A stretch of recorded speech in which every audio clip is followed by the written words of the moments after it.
הבולטים שאירה מסע אל האי אולי של מרים ילן שטקליס, להתראות באנטארקטיקה, שרשרת זהב, דוקטור אייקואה ועוד. את כולם יש לי.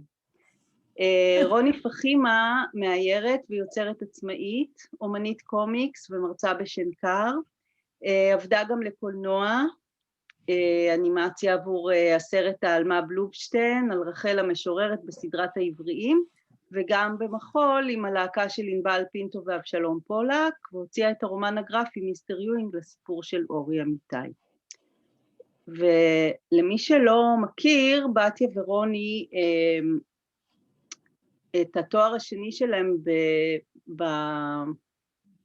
בתואר השני בעיצוב בשנקר, החליטו שהן רוצות להשתמש בהריגה, בטקסטיל, וככה הם בעצם הגיעו אלינו למחלקה, ולפני שנשמע את כל הסיפור, נשאר רק, נבקש שתספרו לנו, היי בתיה ורוני, ערב טוב. ערב טוב. ערב טוב. כיף שאתם פה, ובואו לפני שנתחיל באמת, תספרו לנו מה זה ירנפר. רגע, לפני זה רק רציתי להגיד שהפרויקט שלנו, יש בו הרבה אלמנטים והרבה אובייקטים, אז אנחנו כבר מראש אומרות שאנחנו נתמקד אולי בדבר אחד, ואנחנו מבטיחות גם חלק ב' מתישהו. יש. יופי. סליחה. אז אתם מוזמנות לספר ולשתף מסך, אוקיי. ונצא לדרך.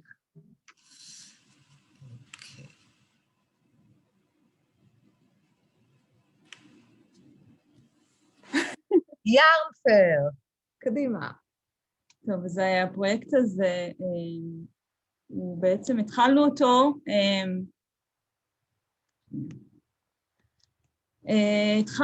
כי באיזשהו מקום, כבר איזה שנתיים יש לנו איזה פלירטוט כזה עם עולם הטקסטיל,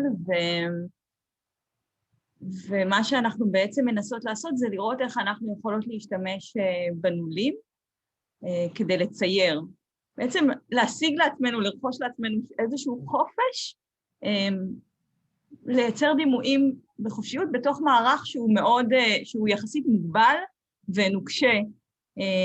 ויש משהו בדיאלוג הזה שנורא נורא עניין אותנו ונורא נורא העסיק אותנו, ומתוכו אנחנו בעצם יצאנו לפרויקט הזה של ירנפר, שהוא מין יריד של סיפורים בהריגה, בחנו כל מיני, אספנו מספר סיפורי מיתוסים ומעשיות שמתעסקים בהריגה, וכל אחד מהם שידכנו אותו לאיזושהי טכנולוגיית הריגה מסורתית, שאנחנו פעלנו בתוכה ומתחנו את הגבולות שלה, ויצרנו מספר סיפורים כאלה, וכל אחד מהם גם נכנס לתוך איזושהי מכונה שמפעילה אותו, ובסופו של דבר אנחנו היינו רוצים שגם יהיה להם חיים אוטונומיים, והם יפעלו בעצמם ויזוזו מעצמם.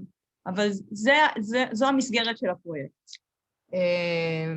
אני רק, הדבר הזה באמת שרוני ואני אנחנו נמצאות בשנקר, מלמדות בתקשורת חזותית בקומה 7, ולפעמים צריך ללכת באמת במסדרונות, שנקר דרך מחלקות שהנראות שלהם היא מאוד מפתה, זה פשוט ריתק אותנו, לא יכולנו להפסיק תמיד להסתכל על המכונות. וגם רוני וגם אני, אנחנו אומנם מאיירות, ספרים וקומיקס, אבל בשתינו יש משיכה כל הזמן להרחבה של התחום הזה. אנחנו כל הזמן מחפשות עוד דרכים ועוד שדות לפעול בהם כדי לייצר את הסיפורים שלנו. אז במובן הזה, המקום של הטקסטיל מאוד מאוד משך אותנו. וזהו, ומשם עברו שנתיים, והנה אנחנו פה.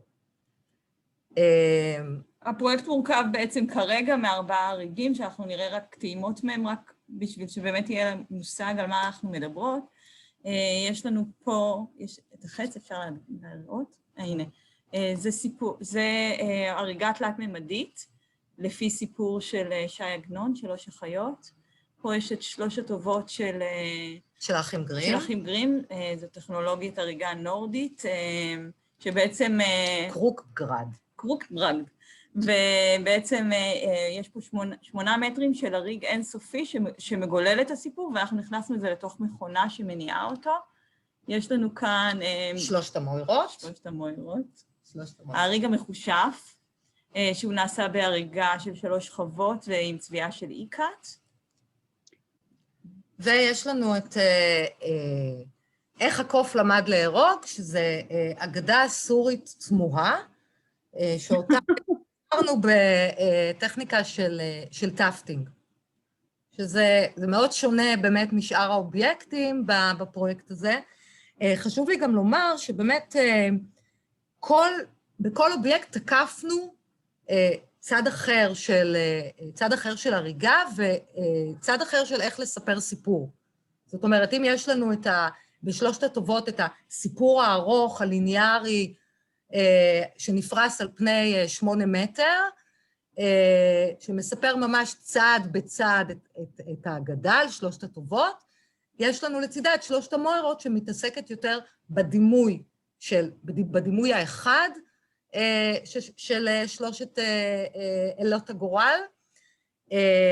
בעבודה של עגנון יש לנו סוג של פופ-אפ, זאת אומרת תלת מימד, משהו שהוא יותר כוריאוגרפיה. כוריאוגרפיה של תנועה בעצם, והתנועה של הדמויות מובילה את הסיפור. אין כל כך נרטיביות.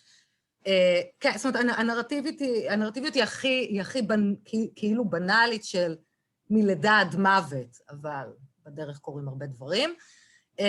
והשטיחים שאיתם הלכנו למקום של הקומיקס, שזה היה נראה לנו מאוד טבעי למקום של שטיחים מצוירים, את איך שאנחנו חווינו בהיסטוריה, זאת אומרת, הסתכלנו בהיסטוריה של שטיחים, איך אנשים סיפרו סיפורים בשטיחים, אנחנו לקחנו את זה למקום של הקומיקס, ובצורה אחרת הבאנו את זה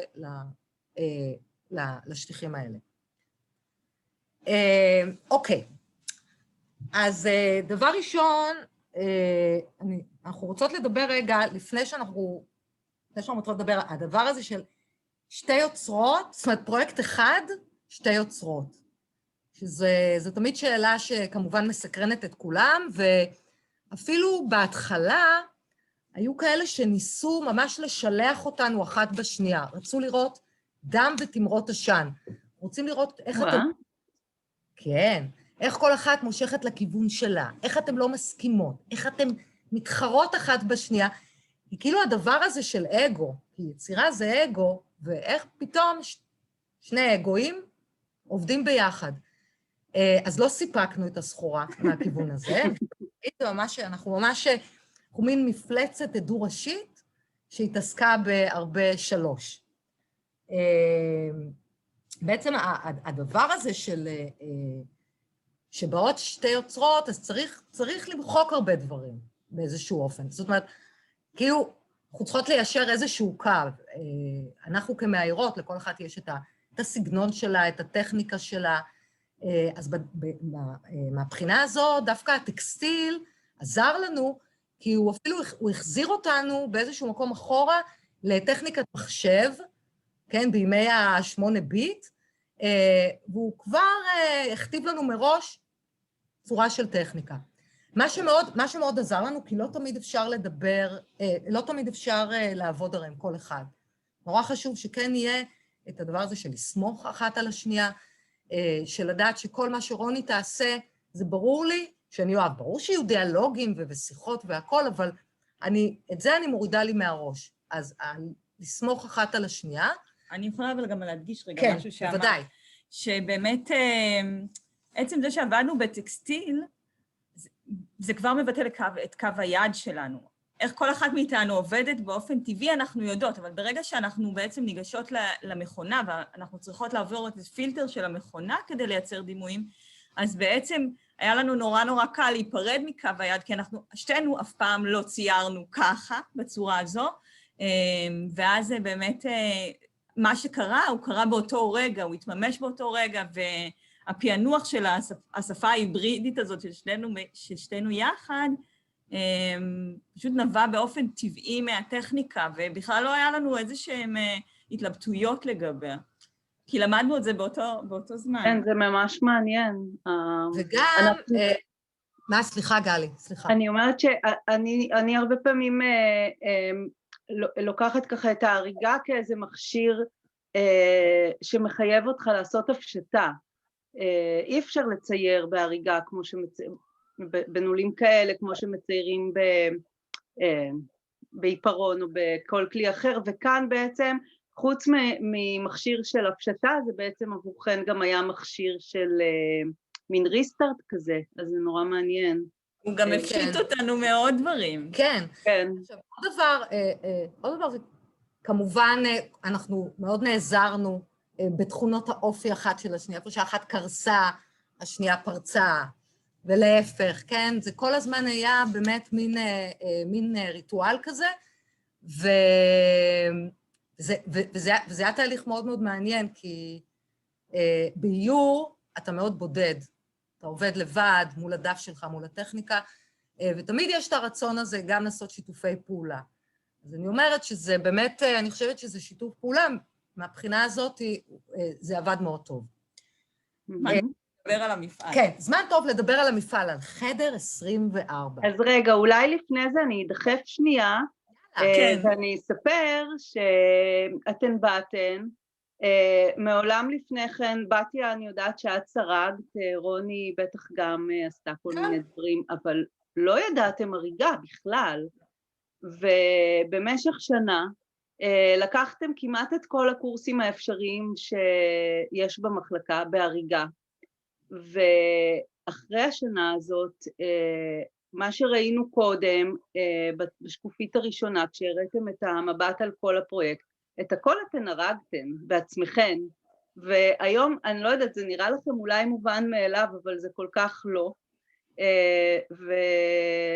וזה היה, יש פה הרבה סטודנטים, אני מניחה, בקהל, אז סופר מעורר השראה, הדרך הזאת של ללמוד משהו בשיא הרצינות, ורק להרוויח מזה בסופו של דבר. אז כן, היה לי עוד משהו להגיד, אבל אני כבר לא זוכרת אותו, אז בואו, תמשיכו. אנחנו מהר מאוד בתחילת הדרך, אנחנו די הבנו שאנחנו הולכות לפרויקט בטקסטיל, מהר מאוד בתחילת הדרך אנחנו הבנו שאנחנו רוצות לעשות את זה יחד. אז כבר בשנה הראשונה בעצם של הלימודים, אנחנו ממש חילקנו בינינו את הקורסים של תואר ראשון, כדי שביחד אנחנו בעצם נהיה יצור אחד שיש לו את הידע שהוא צריך בשביל הפרויקט הזה. ובאמת אנחנו משלימות אחת את השנייה בהמון דברים, זה היה מאוד, מאוד שימושי. כן, אז נחזור למפעל. לעבוד ביחד זה, כן, זה באמת קטע, זה אנושי נורא מעניין, גם של התאפקות, של לומדים הרבה דברים שהם... אוקיי, אז המפעל. אז דבר ראשון, בשביל לייצר כזה פרויקט צריך מפעל.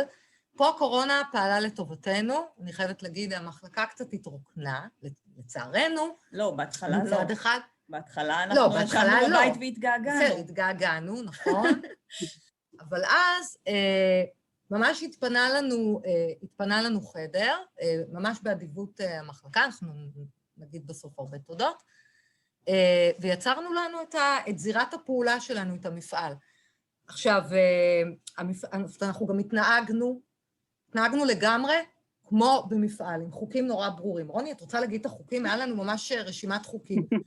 כי צריך, זאת אומרת, מהר מאוד הבנו שמה שאנחנו חוקרות פה זה לא רק את העניין של הסיפור והדימויים, אנחנו גם חוקרות פה מה זה להיות פועלות, מה זה להיות עמלניות, כי הטקסטיל דורש את זה.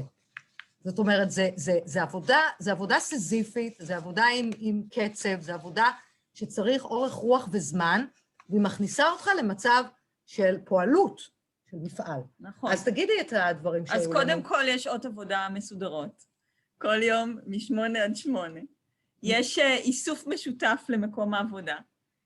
יש ארוחת פועלים, והיא תמיד באותה שעה. שמירה על כללי בטיחות והבטחה.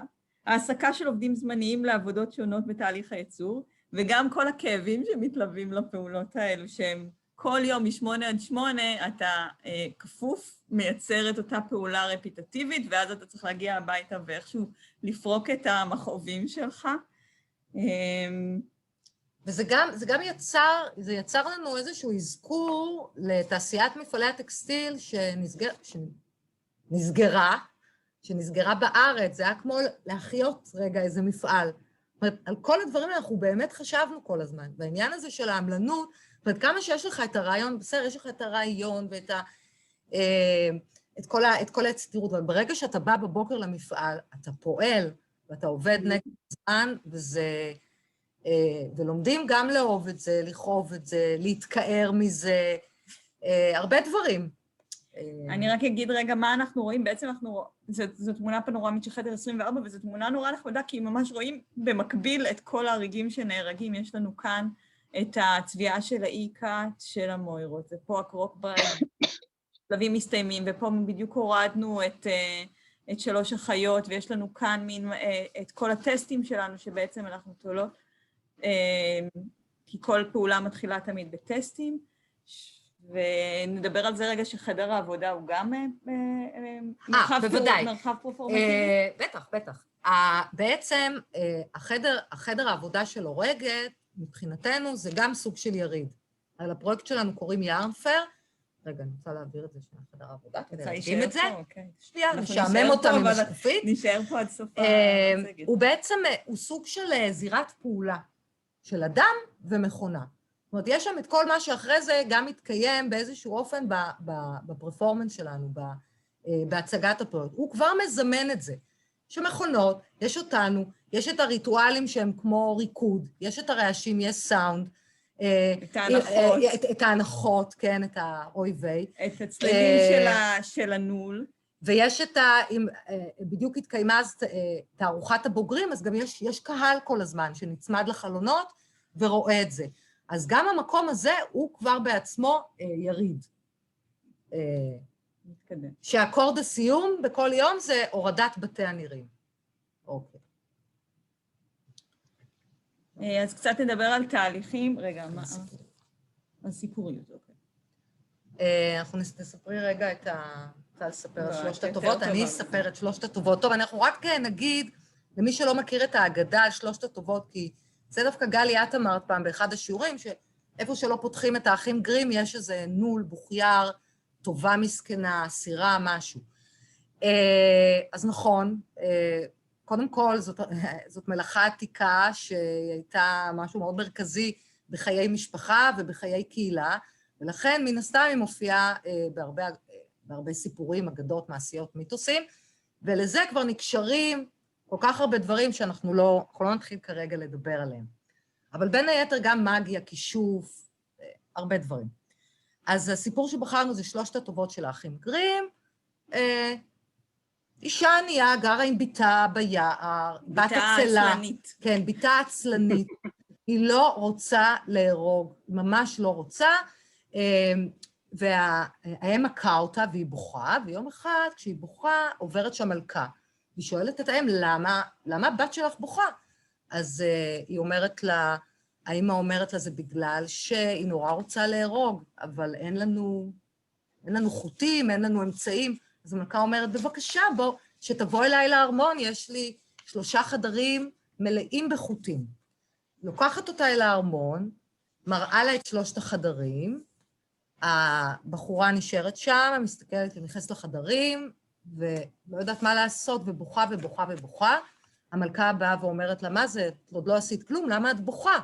אז היא אומרת לה, אני בוכה מגעגועים. אז היא אומרת לה, אוקיי, קחי לך את היום, תתגעגעי ותבכי, אבל ב3 הימים הבאים אני רוצה שהכל יהיה, שתטבי את כל החוטים, ואם תעשי את זה, אני אתן לך את בני לחתן. והיא לא יודעת מה לעשות, היא עולה למגדל והיא בוכה, ופתאום מרחוק היא רואה 3 נשים מתקרבות, הנשים מגיעות, לאחת יש בוי נורא גדולה, לשנייה לשון משתרבבת, ולשלישית, רגע, בוהן. הרגל. רגל, כף רגל, כן. מי אתם? אז זה, אנחנו 3 הטובות, כאילו הגודל שלה זה בגלל שהיא כל הזמן, לא זוכרת מה היא עושה, משהו בחוטים, זה היה מזמן, סתם לפני זה. היא מקישה על ה... היא מותחת את החוט ומקישה על הקישור. השנייה מלקקת את החוט, אז הלשון שלה משתרבבת, והשנייה עם כף הרגל עושה ככה במחשב, וזה מה שקורה. ואומרות לה, אנחנו נתווה לך את כל החוטים, אבל בתנאי שביום חתונתך, את תזמיני אותנו לשולחן, ותציגי אותנו שאנחנו הדודות שלך. היא אומרת להם בסדר. והן עושות את זה, והמלכה מגיעה אחרי 3 ימים, שמחה, מיד נותנת לה זאת אומרת, נערכת חתונה גדולה, מגיעות 3 הטובות, ואכן היא מציגה אותם, והיא אומרת לחתן, תראה, הוא אומר לה, מי זה 3 המכוערות האלה? אלה 3 הדודות שלי. הוא אומר, ולמה יש לאחת ככה ולאחת ככה ולאחת ככה? אז היא מסבירה לו, ואז הוא מצווה מיד לנעול את כל חדרי התביעה בארמון, והוא אומר לה, לעולם, לעולם את לא תהרגי יותר. זהו, והם חיו באושר ואושר. סיפור עם סוף טוב, של כן. הפגרים, אבל עם סוף טוב. בטח יש לו מלא גרסאות עם סופים לא טובים, כי אגדה אחת אף פעם אין לה נוסח אחד. אוקיי, זה הסיפור, כן. אבל בעצם, אז בואי נדבר על איך בחרנו לספר אותו. על סיפוריות. אז פה אנחנו רואים בעצם ממש את ההתחלה שלנו של העבודה עם הטכניקה, שבה אנחנו מציירות בצורה חופשית, עוד לא בכלל דימויים מתוך הסיפור, כי בכלל רגע רצינו לעצור ולהבין איך אנחנו פועלות בתוך הפאטרן הזה, ואנחנו מבינות פה המון דברים שקטנים על רזולוציה למשל, יש פה חזרתיות של אותו דימוי פעמיים, חלק ברזולוציה נמוכה יותר, לא משנה, לא ניכנס לזה כרגע. אבל אחד הדברים שהבנו נורא נורא מהר בטכנולוגיה הזאת, זה שבעצם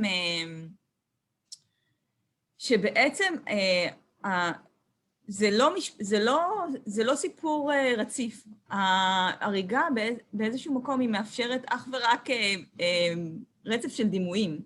היא כן מאפשרת... היא לא מאפשרת משפטים. אין משפטים, יש מילים. יש מילים ואין מילות חיבור. אבל כן יש רצפים של מילים, שזה עובר נורא נורא יפה, כי משהו בתנועה של הגליל, ומשהו במעבר מדימוי, נורא קל לייצר נניח קיטועים, ונורא קל לייצר רצפים. אז כבר יש תחושה של סיפור, גם כשאין סיפור בתוך הדבר הזה. ואני חושבת שזה גם אם הדימוי היה מושט לחלוטין, ולא היו שם אפילו רמזים לגולגולות או לעצים כמו שיש אצלנו, עדיין התחושה של הסיפוריות היא מתקיימת.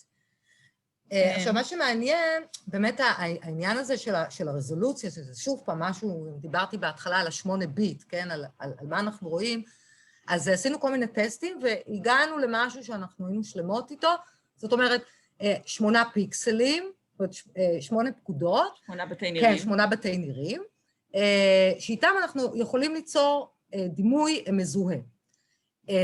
עכשיו, מה שנוסף אלמנט מעניין זה איזשהו משהו שאותו לא צפינו, זה הנקודת חיבור, שהיא מין חזרתיות כזאת שהיא נוצרת עקב החזרה. יש לנו... מהסימטריה, מההכפלה. אז קוראים כל מיני דברים בין הדימויים שאנחנו לא תמיד בשליטה עליהם. הנה, אני אראה מהעכבר, אפשר לראות את זה רגע, אפשר היה לראות את זה, למשל, המקומות האלה, כן? שיש את הנערה שבוכה, ופתאום יש את העמוד הזה. עכשיו, אפשר דרכו לראות עוד דברים, ואפשר להתייחס אליו כאיזשהו אלמנט קישוטי באיזשהו מקום, ובכלל, כל הבד הזה, יש לו כל מיני נקודות מבט. זאת אומרת, אם מתרחקים מאוד, הוא הופך להיות משהו מאוד מאוד צבעוני, ואפילו מופשט באיזשהו אופן. כשמתקרבים אליו, מתחילים לזהות דימויים. אבל לזהות דימויים, כן, ולהגיד, הנה אישה בוכה, הנה עין זה, אבל עדיין כדי לתקשר את הסיפור, כן צריך איזשהו קול מספר, שזה משהו שהוביל אותנו לפרפורמנס, שאליו כבר חיברנו גם בעל פה את הסיפור, כדי שכל זאת הוא יהיה תקשורתי. אבל שוב פעם, יש לו כל מיני רמות של קריאה והסתכלות. וגם כל אחד רואה בו דברים אחרים, דווקא בגלל ההכפלה הזאת, אז נוצרים פתאום כל מיני יצורים, מפלצות ודמויות שדווקא לא שלטנו בהם, וכל אחד יכול לזהות אותם, ולא תמיד מזהים גם את הדבר הספציפי שאנחנו... כמו ברורשה, שאתה אומר מה אתה רואה, גביע או 2 אנשים, אז גם דרך אגב, המקטעים עצמם, כי הרי זה בנוי כמו שאמרתי, זה פעולות, כמו סרטים כאלה, אבל גם ביניהם אפשר לעשות שבירות, זאת אומרת, גם ביחידה אחת אפשר לקחת רק חצי שלה, ולהשלים אותה במקום, בחצי השני מהצד השני, ואז בשורה למעלה לחזור למקום אחר, וזה יוצר תנועה. אפשר לעשות אותם ישרים, אפשר לשלב אחד בשני, זאת אומרת, יש פה המון המון אפשרויות, והנה זה למשל חלק מהתרשימי הכנה, וזה כבר הוביל אותנו, זאת אומרת, זה רק פתח, כן? זה רק התנסות אחת בטכניקה הזאת, שאפשר איתה לייצר עוד המון המון דברים שיש לנו בראש, ונקווה להגיע אליהם. גם יש לו שני צירים מרכזיים, יש את הציר בעצם האינסופי, שהוא משתנה כל הזמן, ואין שם שום חזרה על כל... אין שום חיבור שחוזר על עצמו, ואין שום דימוי שחוזר על עצמו, כי זה רצף עלילתי, ומצד שני יש גם את הציר הרוחבי, שזה בעצם מתוך הטכנולוגיה, הוא כבר מייצר את ההכפלות האלה. ואז הוא נותן ווליום לסיפור. כן. זאת אומרת, בכלל, זאת שוב, סליחה, זאת עוד נקודה מעניינת של העניין, הסיפור הצבעוני. זה גם מגיע מהעולם שלנו כמאיירות, זאת אומרת, בכל תחום, כן, בכל שדה יש תמיד גם את הסיפור של הצבע, שמבחינתנו הוא נרטיב בפני עצמו. ובכל הפרויקט, זאת אומרת, לכל אובייקט נתנו סיפור צבעוני אחר, היה דגש אחר. בבד הזה, דווקא אמרנו, אנחנו נשתמש בכל הצבעים שאנחנו רוצים. אבל לפני זה, יכולנו לעשות את זה בגלל שזה חיבור של פני ערב. כן, כן. ואז בעת, יש אין סוף צבעוניות שאנחנו יכולות להכניס בפנים. כן, כן, הפני ערב של דיר.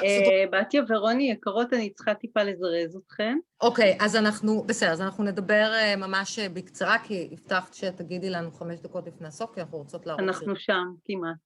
אז אנחנו שם, אז אנחנו תכף מגיעות לסרטון. לא נורא שלא הספקנו לדבר על הכל. לא, זה ממש לא נורא. ממש לא נורא.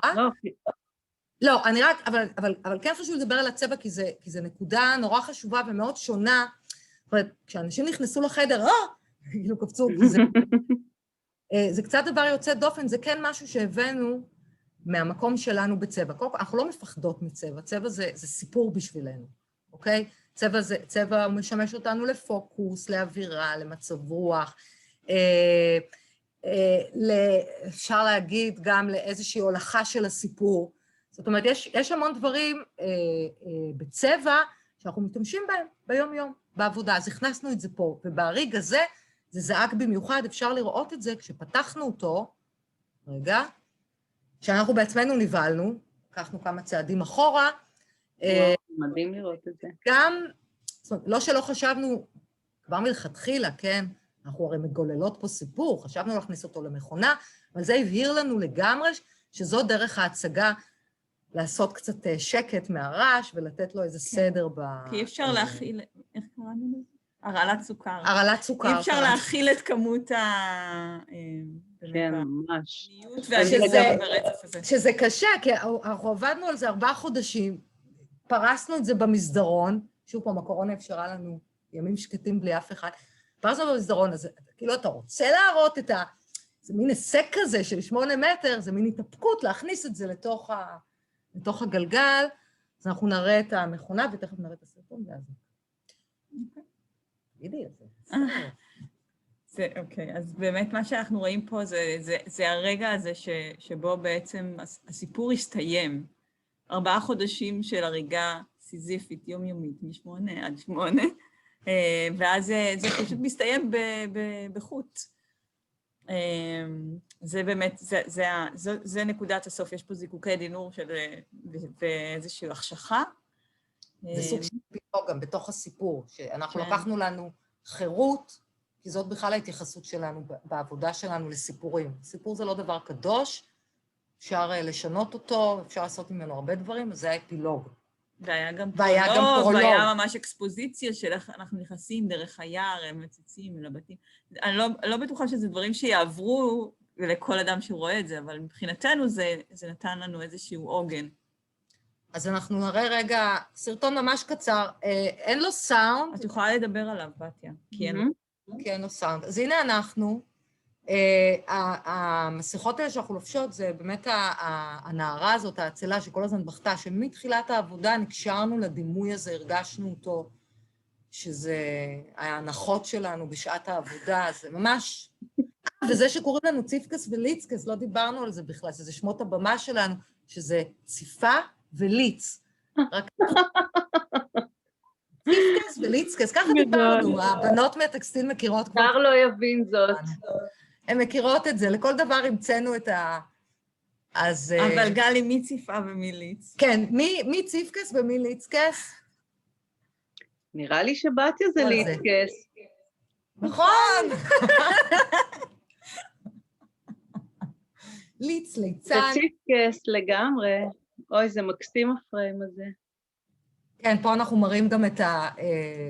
שוב פעם, זה גם לאו דווקא המכונה הסופית, זה מה שהיה לנו במסגרת הזמן, בנה לנו את הפרויקטור שלנו מעיצוב תעשייתי, אלירן, ואני ממש רוצה לקרוא קטע לסיום, אני יכולה? בטח. אוקיי. איפה שמתי אותו, רוני? לא יודעת. הנה, אוקיי. אוי. אוקיי. אנחנו כתבנו גם עבודה בסוף הפרויקט, כמו כל סטודנט טוב, והחלק שבאמת נהנינו ממנו זה יותר החלק שאנחנו, זאת אומרת, לא החלק עם הביבליוגרפיה והציטוטים וזה, אלא דווקא דברים, תובנות שלנו. אז יש קטע אחד לסיום שרשמנו שאני רוצה להקריא. סיפורים על הריגים, זה קצת כמו בסוף ההגדה, כמו די דיינו. סיפורים על הריגים זו מסורת עתיקה, זה נרטיב. פעם היו מייצרים מתח עם אבנים, זה נרטיב. זו מסורת נשית, זה נרטיב. נשים עשו את זה בבית וכל המשפחה השתתפה, זה נרטיב. נשים הורגות הן ערירות ובודדות, זה נרטיב. נשים שעוסקות במלאכות הטקסטיל הן מכוערות, זה נרטיב. נשים משתמשות ברוק כדי לייצר חוטים, זה נרטיב. בשר משני חוטים, זה נרטיב. השתי הוא קבוע, הערב חופשי, זה נרטיב. החיים הם התמרונים, הם התמרונים שאתה מייצר בתוך הנתון, זה נרטיב. בהודו יש שר להריגה, זה נרטיב. ישראל הייתה פעם אימפריה של טקסטיל, זה נרטיב. טקסטיל מחמם את הבית, זה נרטיב. הבד הוא גמיש ורך ויכול לתפוס את הצורה של כל דבר עליו הוא מונח, זה נרטיב. הריגה יכולה להיות תלת-מימדית, זה נרטיב. חוטים הם מתכווצים ונמשכים ומתמתחים, זה נרטיב. אפשר לקפל בדים, זה נרטיב. בסריגה אפשר למשוך בחוט והכל ייפרם חזרה אל הפקעת. בהריגה זה מסובך, זה נרטיב. בד הוא החומר הכי קרוב לאדם, הוא התחתון שלו והבגד שאנחנו לובשים, והתכריכים בהם יעטפו אותנו כשיתמנו אותנו באדמה, זה נרטיב. הריגה היא פעולה מדיטטיבית, זה נרטיב. המופשט הוא נעלה יותר, זה נרטיב. אם נחליף את חוטי השתי בחוטי נבל, נוכל לנגן ולהרוג בו זמנית, זה נרטיב. נולו מכונה בשירות האדם, זה נרטיב. לנגן נולו מכונה שתשמיד את כולנו, זה נרטיב. הריגה היא שפת קוד, זה נרטיב. הנול הראה לנו את הדרך למחשבים הראשונים, זה נרטיב. הריגה היא מיומנות שקשורה לטבע, זה נרטיב. הריגה היא אלגוריה לסיפור, זה נרטיב. הריגה היא אלגוריה לחיים, זה נרטיב. הריגה היא אלגוריה להריגה, זה נרטיב. לאגור יחד זה נעים יותר מלבד, זה נרטיב. יש ימים שמבלים בהם יותר זמן מתחת לנול מאשר ליד הבוכייר, זה נרטיב. בוכייר היא סירה, זה נרטיב. אפשר להשתמש בה גם כמשות, זה נרטיב. מקסים. נראה לי שאני מזהה כמה מהציטוטים. ממש יפה. וואו, תודה רבה. האם יש שאלות? אולי... יש לנו, אנחנו לא רואים בכלל את האנשים. יש אנשים? לא רואים. יש הרבה. יותר מ-70. וואו. כן, קיבלתי דיווח מהשטח. טוב. אם אין שאלות, אני מחכה שיעבירו אליי, אבל אני רוצה לשאול איך, האם ואיך כל הטיול הזה דרך הטקסטיל שינה את המבט שלכם על איור. ככה, האם יש לזה אימפקט שיחזור גם אל הדו-מימד שיהיה בנייר, לדעתכם? רוני, מה את חושבת? כי בטח לכל אחת מאיתנו יש דעה שונה. אני נגיד לא, אני חושבת שלא.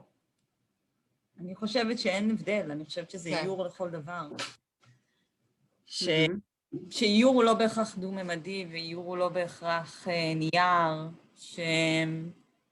שהפעולה שאני עושה כאן הוא פעולה של איור, וגם המופשטות שלה היא הדרך שבה אני פועלת כשאני מציירת בעט ובעיפרון. מה שכן, פה הייתי צריכה אולי, זה לקח הרבה יותר זמן, כל פעולה. הייתי צריכה יותר, להיות אולי טיפה יותר, אני מחפשת את המילה, צנועה.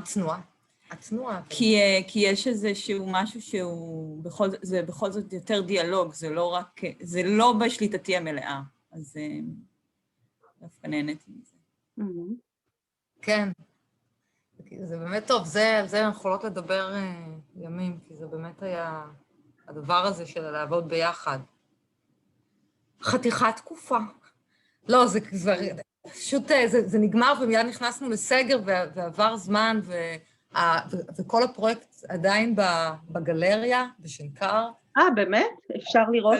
הוא כלוא שם, הוא לא... אבל הוא תלוי? כן, אבל... הוא תלוי, אבל זו לא תערוכה רשמית, וגם אין... כן, ברור. ויש תוכניות, לאן הפרויקט הזה, מה המקום שלו בעולם, לאן הוא הולך? לאן הוא ממשיך? יש לנו, קודם כל זה ברור לנו שזה לא נגמר, כי אני חושבת שכל אחד שהוא בטקסטיל יודע שכשאתה מתחיל משהו, הרי הכל זה טסטים, אתה מגיע לדבר אחד, וממנו יש כל כך הרבה נגזרות, ואנחנו דיברנו על ירנפר, על יריד, ויש רק 4 דברים מתוך היריד הגדול הזה שאנחנו רוצות לעשות. אז דווקא יש לנו כל מיני, כרגע, זאת אומרת, זה עוד דברים שאנחנו יכולים עוד לדבר עליהם. הנה, עכשיו נעשה משהו כזה סודי, כאילו יש איזה משהו סודי, אבל אנחנו כן הולכות להיפגש עם אנשים, לדבר, אנחנו רוצות שהוא יוצג, אנחנו רוצות להרחיב אותו, אנחנו רוצות להמשיך לעבוד עליו, כי גם צריך לזכור שעובדים בתוך פרויקט גמר, יש את הדדליין, יש את המסגרת, הרבה פעמים היא מאיצה תהליכים, איפה שאתה דווקא רוצה להאט רגע, ובסדר, לפעמים זה לטובה, כי באמת ככה לפעמים יוצאים דברים, אבל הפרויקט הזה צריך לצאת מהמסגרת הזאת, ולתפוס את הזמן שלנו כיוצרות, שבאות באמת לסטודיו שלהם, וזה מה שהן עושות, בלי הדדליין, כדי להמשיך ולפתח. אוקיי, יש לי שאלה מהקהל. האם תעבדו בטכניקה הזאת, אני מניחה של ההריגה, יש פה כמה טכניקות יש לציין, ציינתם את זה בהתחלה, אם אתם מתכוונות לעבוד עם זה בהמשך. יש לנו המון מחשבות על איך לעוד, על דברים שלא הספקנו לבדוק בעצם, לעלות, זה כן להשתמש בטכניקה הזאת, אבל לעשות כל מיני שיבושים ולשנות כל מיני דברים, ולבדוק בעצם כל מיני, דווקא על המקרה שקורה כשזה לא נעשה לפי הסדר. שזה משובש, אנחנו רוצות לשבש. אם אתם רוצות לשבש, זה סימן שזה ישתרש אצלכם בצורה ממש עמוקה, ועכשיו זה הזמן. זה סימן טוב. ושאלה נוספת... כן, אבל גם לעבוד עם פחות רצפים ארוכים, ולעשות יותר מקטעים קצרים, ולעשות כל מיני בדיקות. דווקא הרגשנו שישר נכנסנו לתוך הפרויקט, ולא עשינו את השלב של הבדיקות, נחסך מאיתנו, והוא נורא מעניין אותנו. עוד אני אקריא. זה אדיר לחלוטין, סימן קריאה. איך היה לעבוד עם הסקיצות? האם לקחתן מראש בחשבון את סגנון המדיום ביצירת הדמויות? זה לא. כן. כשבניתם את הסקיצות לדמויות, אם התחשבתם בתכונות שלה. כן. עבדנו ישר עבדנו, אוקיי. מראש, בכלל הדבר הזה של הטקסטיל הרי, אין פה את היד החופשית, אין פה את העניין של המכחול. אז אמרנו, אוקיי, גם הסקיצות יעשו באותה נוקשות, באותם חוקים של הנול, של החיבור, של הצל, של הקווים הישרים, ככה עבדנו. הסגנון הוא לחלוטין נגזרת של הטכניקה, היא אחרת. מה שכן, זה שזה כל הזמן, לא ראינו את כל הסיפור מההתחלה, זה כן, כל פעם המשכנו עוד קטע ועוד קטע, ואז נגמר לנו השתי, והיינו צריכות לעלות שתי תוך כדי עבודה, ולעשות כל מיני מניפולציות משונות, כדי שבאמת נוכל, מהריג של 4 מטרים, זה הפך להיות 8 מטרים, רק בגלל שהבנו שצריך... מגלומניות שלנו. צריך עוד זמן להסביר את הסיפור, ושאנחנו לא מגיעות בעצם למקום שאנחנו רוצות להגיע. אוקיי. פצע. שאלה אחרונה נראה לי, זה האם היו לכם ניסיונות לעבוד עם טכניקות ממוחשבות, כמו ז'קארד? במהלך הלימודים עבדנו קצת עם הניהול הממוחשב, אבל לא הגענו לזה. דווקא היה חשוב לנו, זאת אומרת, מראש, בהתחלה רצינו הכל, כן? רצינו לעבוד על התעשייתי, רצינו לעבוד על הסריגה. רציתם לעשות טפסטרי. כן עשינו ניסיונות על הניהול התעשייתי, עשינו, לא ז'קארד, אבל עבדנו, זה פשוט, גם הרמת הדחיסות לא הצליחה לייצר את הצפיפות שרצינו, היו הרבה ניסיונות. וגם הרזולוציה הייתה קטנה מדי, ודברים הלכו לי. אבל כן השתמשנו. החזירו אותנו, אמרו לנו תתמקדו. נכון. כי רצינו הכל, כי כמו שאמרתי, אנחנו גרידיות, זה כמו שרצינו 8 מטר את הזה. אז, ואני חושבת שההתמקדות הזאת היא הייתה מצוינת, כי בהתמקדות אתה יכול באמת להיכנס לעומק. ועכשיו, נורא בא לנו לחקור את הקרוקוקרט, יש לנו עוד הרבה דברים להגיד עליו, מאשר התפזרות. אנחנו נגיע גם לא, אבל גלי צודקת, גם עבדנו על הניהול לחצים ממוחשב בריג של 3 המוירות, שבעצם, ששם יש חיבור אחד שחוזר על עצמו, וכל הדימוי מגיע דווקא מהשתי. ואז את השתי צבענו, ועבדנו עם הניהול לחצים ממוחשב, ויצרנו איזשהו חיבור. נכון, אבל אפילו ממוחשב גם עבדנו עליו ידנית, כי היינו צריכות למתוח ידנית, לא משנה. כן, אבל אני חושבת שגם הסקיצות שיצרתם, השתמשתם במחשב, כי זה הכלי שלכם, זה היה נראה אחרת, וזה היה אחרת אם הייתם עושות את הכל ידני. זאת אומרת, יש כאן כן איזשהו דיאלוג בין הצד הדיגיטלי להריגה, כן, לעמלנות של ההריגה. נכון. מישהו שואל אם אפשר להיכנס לגלריה לראות, אז כרגע אין כניסה לשנקר.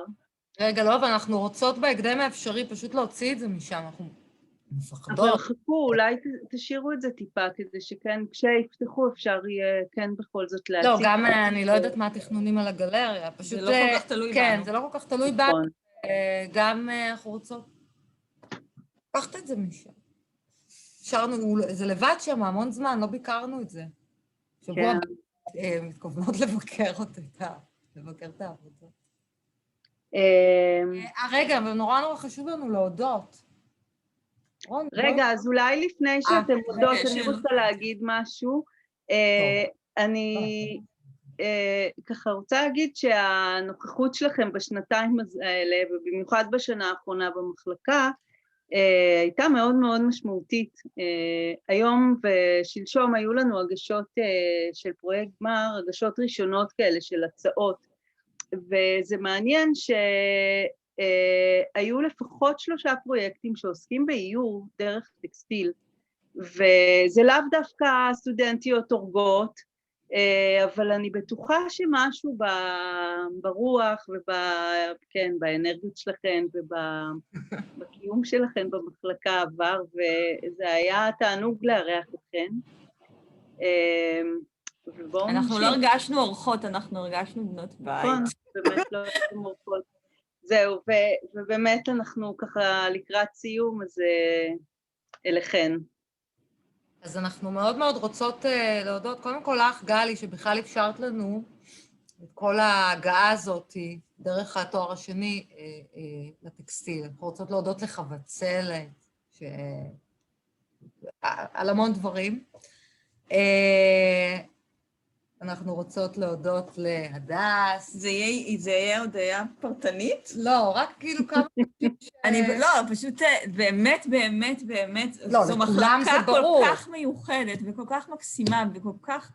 האווירה שם הייתה כל כך מזמינה ונעימה, והדיאלוגים וכולם כל כך היו זמינים בכלל לכל הבעיות והצרות שלנו, שאנחנו די נחתנו מהחלל לתוך הפרויקט הזה, כמובן, עמית אלעד, עמית שתי. עמית. הלוחשת לחוטים. הלוחשת לנולים, ובאמת, הייתה שם הרגשנו כל כך בנות בית, שכל דבר שרצינו לעשות, או כל שאלה שהייתה לנו, תמיד הייתה פניות ותמיד הייתה זמינות להתייחס אלינו, וגם בכלל, בעצם זה שקיבלנו את החדר הנפלא הזה ויכולנו לעשות את זה, זה לא היה מתאפשר אחרת בכלל. ונולים ולסטודנטיות. והסטודנטיות... אלה שלמדנו איתם את שנה לא, יש לכם אווירה מדהימה. מדהימה. איזה כיף. חברות לחיים. המון המון תודה, בתיה ורוני, ותודה לרועי שניהל את האירוע הזה, בהצלחה מרובה, ונתראה בסלון הבא. לילה טוב, להתראות. חלק ב'. לילה טוב. חלק ב'. דיברתי בקצב הזה ג' וד' וה'. כן, פרק, לא אמרתי את זה. להתראות, ביי ביי. ביי.